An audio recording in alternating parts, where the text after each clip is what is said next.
Hi everyone, ఇక్కడ నేను evening snack అరటికాయ బజ్జీ చేశానండి. సింపుల్గా చేసేసుకోవచ్చు. ఇక్కడ ఒక అరటికాయ తీసుకున్నాను, నేను స్లైస్ చేసుకున్నాను. నా దగ్గర స్లైసర్ ఉంది, సో సన్నగా స్లైస్ అవుతాయి అందులో. అలా చేసి పెట్టుకున్నాను.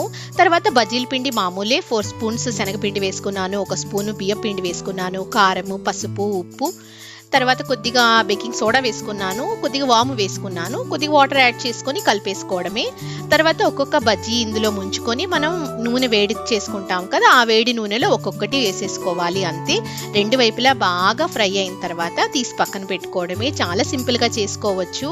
చూడండి వీడియోలో ఎంత బాగున్నాయంటే టేస్ట్ కూడా చాలా చాలా బాగుంది. ట్రై చేయండి మీరు కూడాను. అందులోకి నేను కొద్దిగా నంచుకోవడానికి అన్నట్లుగా ఆనియన్స్, తర్వాత కారము, చాట్ మసాలా అంతా వేసి చేస్తాను. చాలా బాగుంటుంది. పిల్లలకైతే నేను సాస్ వేసి ఇచ్చేస్తాను. చూడండి లోపల కూడా చూపిస్తాను ఎంత బాగుంటుందంటే. చాలా చాలా బాగున్నాయి. మీరు ట్రై చేయండి. Thank you for watching. Bye bye.